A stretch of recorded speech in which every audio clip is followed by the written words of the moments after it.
Dun, dun, dun, dun, dun, dun, dun, dun, dun, dun. Dun, dun, dun, dun, dun, dun, dun, dun, dun, dun. Dun, dun, dun, dun, dun, dun, dun, dun, dun, dun, dun, dun, dun, dun, dun, dun, dun, dun. J hits on the beat.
All right.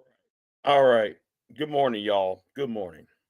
So let me go ahead and respond to Kelly Ray's video she did yesterday. Um, I find that speech. Now I'm gonna read his speech though. By the way, um, I believe there is a fascist takeover of the United States.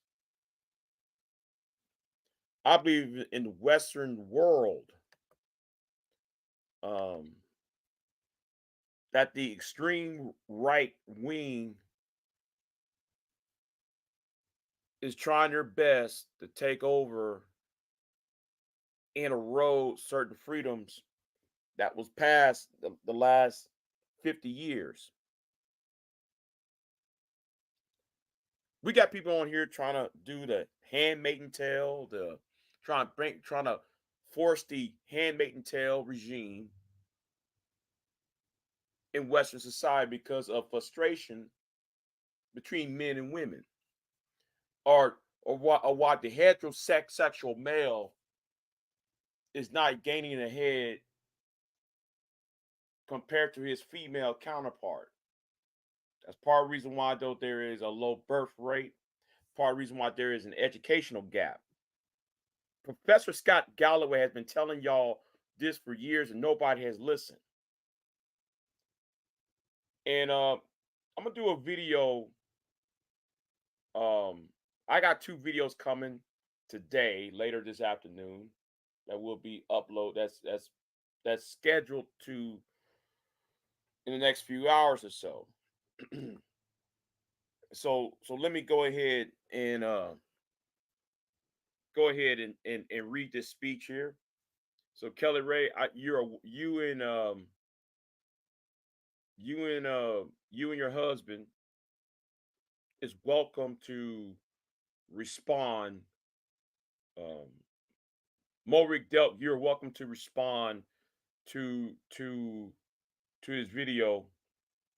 So let me read a part. Let me read um this. So, ladies and gentlemen of the class of 2024, I would like to start off by congratulating all of you for successfully making it to this achievement today.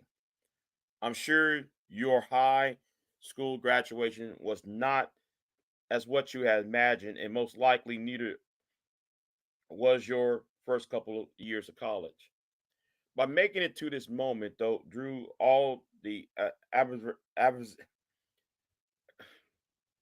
adversity grown your way from COVID, I hope you learned the important issues that suffering in this life is only temporary. As a group, you have witnessed firsthand how bad leaders who don't stay in their lane can have a negative impact on society. It is through this lens that I want to take stock of how we got to where we are and where we want to go as citizens and, yes, as Catholics. One last thing before I begin, I want to thank President Minas, I hope I pronounced the name right, and the board for the invitation to speak. When President Minas reached out a couple of months ago, I had originally said no. You see, last year I gave a commencement address at my alma mater, Georgia Tech. I felt that one graduation speech was more than enough, especially for someone who isn't a professional speaker. Of course, President Menace used his gift of persuasion. It spoke to the many challenges we all faced throughout the COVID fiasco, and how many no and how you missed out on many milestones that the rest of us older people have taken for granted. While the virus may have played a large role throughout your formative years, it is not unique.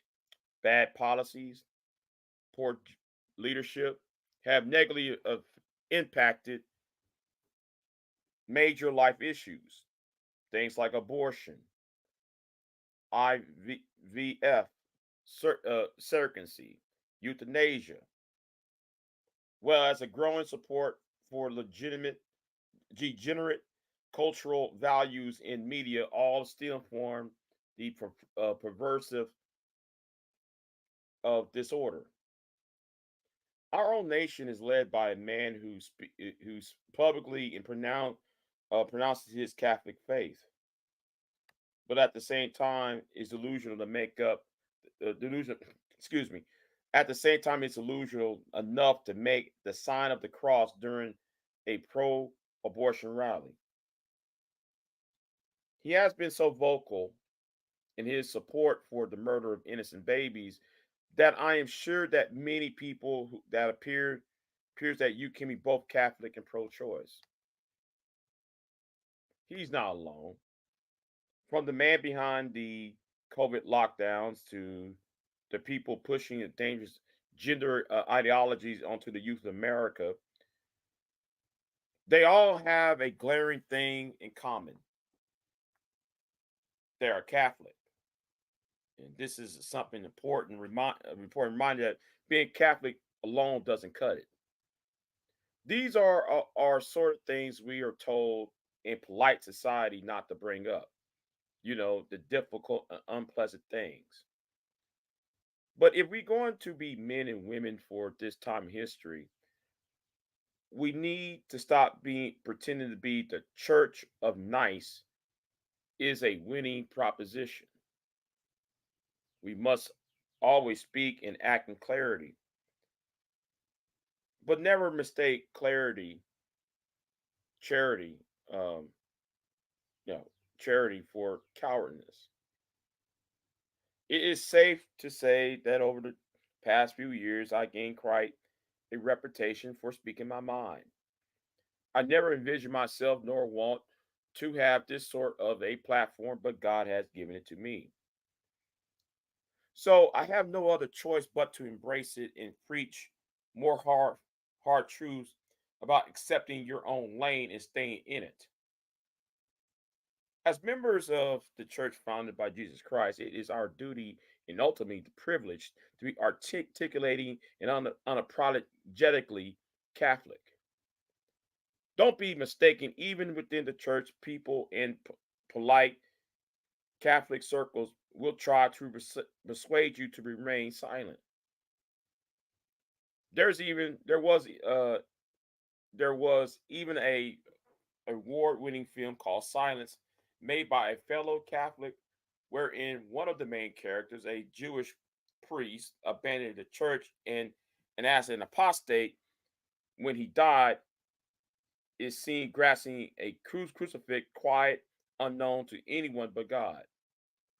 As a friend of the Benedictine College, His Excellency Bishop Robert Barron said in the review of the film, it is exactly what the cultural elite want to see in Christianity: private, hidden away, and harmless. Our Catholic faith is always countercultural, or Lord, among the countless followers who were put to death for their adherence to her teaching. That's a lie. What you just said, I guess he forgot about. You know what? Let me. The world around us says that we should keep our beliefs to ourselves, whatever we go against the tyranny of diversity, equality, and inclusion. See, what is see we got see here is see it's all sounding all nice until you start saying the tyranny of diversity, equality, and inclusion.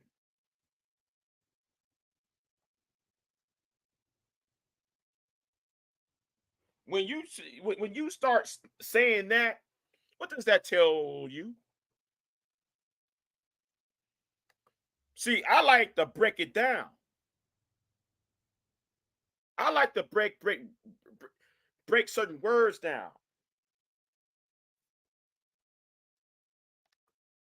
So the tyranny of diversity, equality, and inclusion.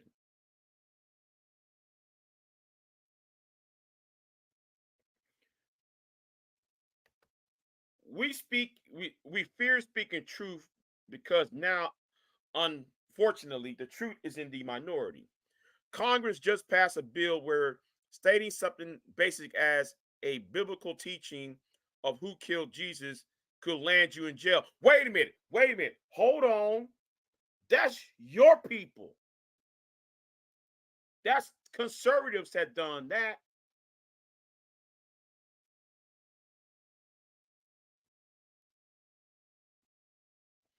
And if we want to sit there who talk about who killed Jesus, everybody had killed Jesus.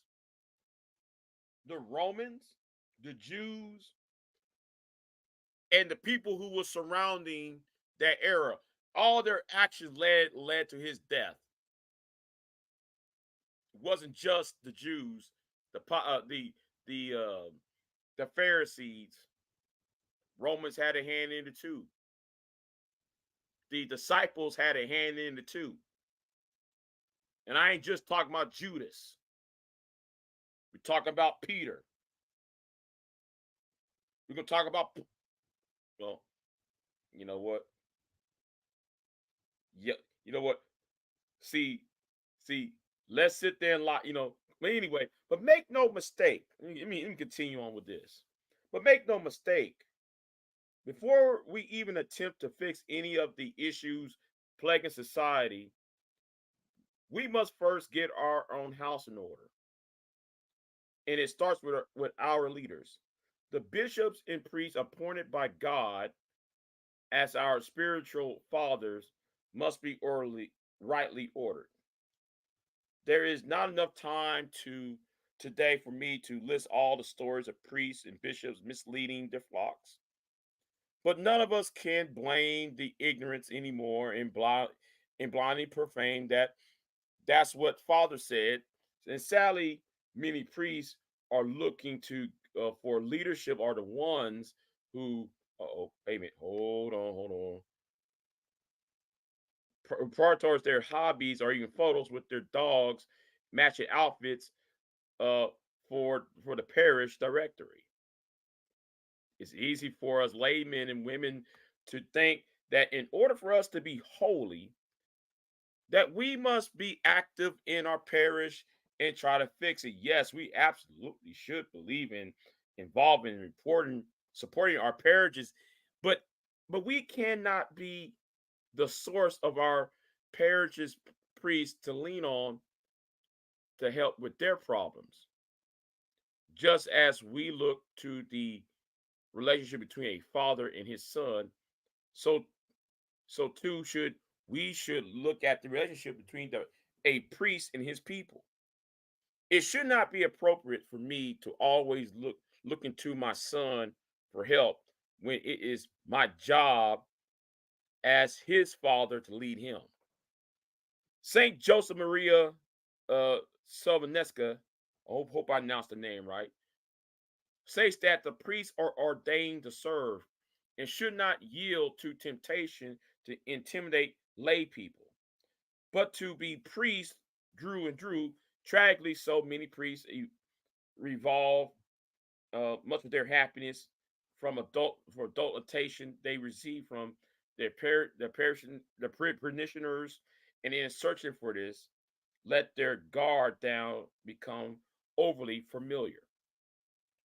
This undue familiarity will prove to be problematic every time because of my teammate's girlfriend said familiarity breeds contempt. But St. Joseph Maria continues that some want to see the priest as just another man. That is not so. They want to find in the priest that the virtues proper to every Christian and indeed every honorable man. Understanding, justice, life of work, priestly work, and in this instance, good manners. But it is not prudent to as elating for us to consume ourselves in becoming amateur theologians so that we can decipher this or theological thinking or teaching, unless, of course, you are a theology major. We must intentionally, with our focus on our state in life and our own vocation. And for the most part of, and for the most of us, that's as married men and women. Still, we have many great resources at our fingertips that does not take long to find traditional and timeless teachings that had not ambiguously rewarded for our times. Plus, there are many good and holy priests and it's up for us to seek them out. The chaos of the world is unfortunately reflected in the chaos of our parishes and sadly in our conti- oh my God, I can't even pronounce the word conskigos too. As we saw during the pandemic, too many bishops were not leaders at all. They were motivated by fear and fear of being sued, fear of being removed, fear of being disliked. They shown by their actions, intentional or unintentional, that the sacraments does don't actually matter. But because of this, countless people died alone and without access to sacraments, and it's a tragedy we must never forget. Um, you know what? I gotta break this part. I gotta break this part because um, there's a thou shalt not bear false witness right there. But anyway, let's continue. As Catholics, we can look to many examples of heroic shepherds who gave their lives for the people and ultimately the church. We cannot buy into the lie that the things that we experienced during COVID were appropriate. Over the centuries, there have been great wars, great famines, and yes, great diseases that came with the level of lethality and danger. But in each examples, church leaders lean to their vocation to ensure that their people receive their sacrament. Um, See, I as a history major, I guess he forgot about the Black Plague. The only society in Europe that that was largely untouched was Ireland. Do you know why Ireland was untouched? Because it was an island. Despite the fact that Britain did got affected by it, even though the British Isles was didn't have that much problems because it was an island. But the reason why there was a lot of deaths between the priests, the Roman Catholic Church during that time period, because the priest was giving affected people disease, communion, and it was unsanitary. See, can we just tell the truth here? The truth matters, and you just bear false witness by saying that. But let me break it down. So great saints like Saint Damien of Mordecai, who knew the dangers of his ministry, stayed for 11 years as a spiritual leader to the leper colonies of Hawaii. His heroism is looked at today as something that's set apart and unique, when ideally it should not be unique at all. But as for a father who loves his child, a shepherd should love his spiritual children too. That goes more for our bishops, these men who are present today, disciples, apostles. Our bishops once had adoring crowds of people kissing their rings and taking in their every word. Now regulate themselves to a position of inconsequential existence. And now, when a bishop of a diocese or a bishop's conference, no, not conference, conference as a whole puts out an important document on this matter or that, no one, nobody even takes a moment to read it, let alone follow it. Today, our shepherds are far more concerned with keeping the doors open to the chancery than they are with saying the difficult stuff out loud. It seems that the only time you hear it from our bishops is the time for an annual appeal, whereas we need our bishops to be vocal about the teachings of the church, setting aside their own personal comfort and embracing their cross. Our bishops are not politicians, but shepherds. Instead of fitting in the world by not going along to get along, but to need to stay in their lane and lead. Now, I said this not from a place of anger, as we get the leaders we deserve, but this does take me to reflect on staying in my lane and focusing on my vocation and how I can be a better father and husband and live in the world, but not be of it. Focusing on my vocation while praying and fasting for these men will do more for the church than me complaining about her leaders. Because there seems to be much more confusion coming from our leaders, there needs to be a concrete example for people to look to in places like the Benedictine, a little Kansas uh, college built high on the bluff above the Missouri River, are showing the world how an ordered Christ-centered existence is a recipe for success. You need to look to no further than the examples all around this campus, where over the past 20 years enrolled as doubled. Construction, revitalization are a constant part of life, and people, the students, the faculty, and the staff are thriving.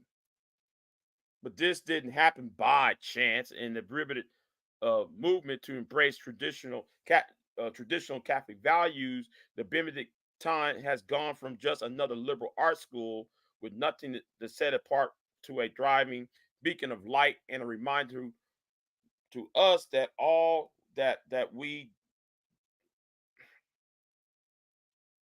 when you embrace tradition, success, worldly and spiritually will follow. Now I'm certain the reporters at the AP could not be imagined at their attempt to rebuke embarrass places and people like here in Benedict who couldn't be met would be met with anger, but instead met with excellence and pride. Not these deadly sin sort of pride, but the entire month dedicated to it. But the true God centered pride that is cooperating with the Holy Ghost to glorify it. Reading the article is not share all of the world, and we see that in the complete surrender of self and turning forward Christ, you will find happiness. Right here in the little town in Kansas, we will find many inspiring lay people using their talents. So President Mimas, Dr. Swerve, and Zimler are a few great examples here on the bright campus that will keep you light of Christ uh, burning bright for generations to come. Being locked in with your vocation and staying in your lane is the surest way to find happiness and peace in this life. It is essential that you focus on your own state in life, whether to be as a lay person, as a priest, or religious. Ladies and gentlemen of the class of 2024, you are sitting at the edge of the rest of your lives. Each of you has potential to leave a legacy that transcends yourselves and this era of human existence in the small ways by living out your vocation. You will you will assure that God's church continues and the world is enlightened by your example. Now, here is the controversial part that I'm about to read here. This is going to sound very Manosphereian, and with the shame, blame, and explain. Now, for the ladies present, congratulations on an amazing accomplishment. You should be proud of all that you achieve at this point in your young lives. I want to speak directly to you briefly because I think it is you women who have the most diabolical lies told to you. How many of you sitting here about to cross this stage and are thinking about all the promotions and titles you're going to get in your career? Some of you may go to lead successful careers in the world, but I would venture to guess a majority of you are most excited about your marriage and children you will bring into this world. I will tell you that my wife is Isabella will be the first to say that her life truly stayed that when she began living her vocation as a wife and mother. Now I'm on the stage today, able to be the man that I am because I have a wife that who leans into her vocation. Now I'm a beyond blessed with many talents God has given me, and it cannot be overstated that all of my success is made possible because a girl I met in band class back in high school could convert to the faith, become my wife, and embrace one of the most important titles of all, homemaker. Now, you see that right there? Now we can take this right here, these two paragraphs, go back up at the start of the speech, at the first two paragraphs, where he says that equality and hold on, let me see where I'm at. Okay, where that does link right back way up here where it says the tyranny of diversity, equality, and inclusion. That's why people, Kelly Ray, is up in arms. See, I listen contently. If you take these two paragraphs and go right back up and look that right on back up to where it says the tyranny of diversity, the tyranny of equality and inclusion. That's why people saying it's fascist. That's why I'm looking at it as a manosphere red pill philosophy. That's why I'm saying it.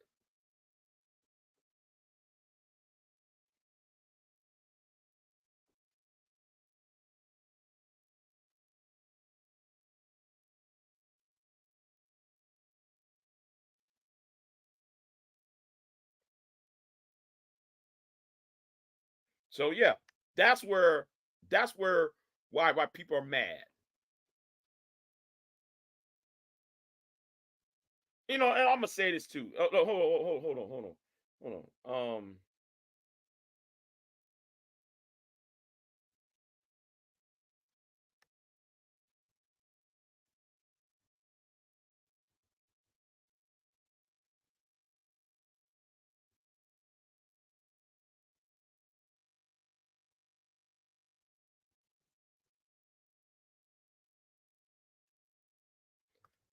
That's what the part. You know what? I ain't gonna read the entire speech.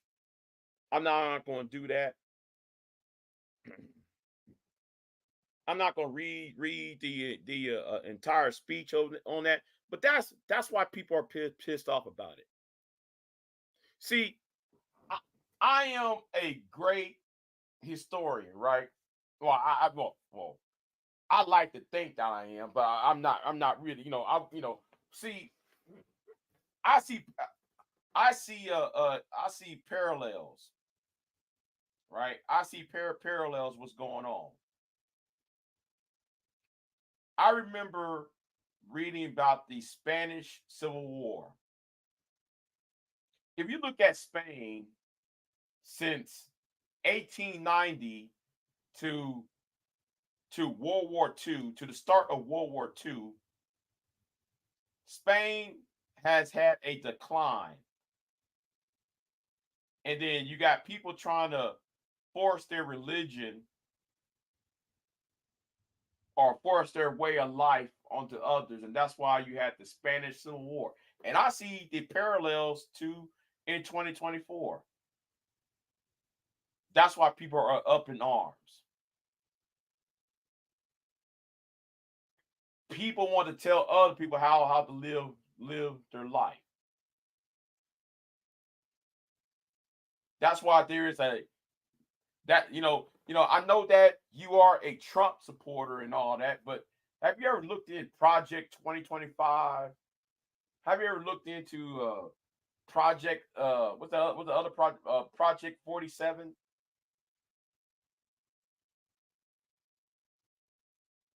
Because that does link to the Trump those who back the former president. So that's all I gotta say on it. I mean, yeah. Carton Banks, as if though as if though I don't know, as if though. See, you think though I don't know that. Of course they are. Of course they are.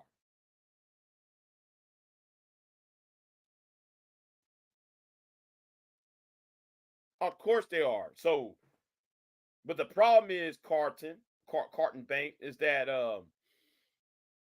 fascism is real.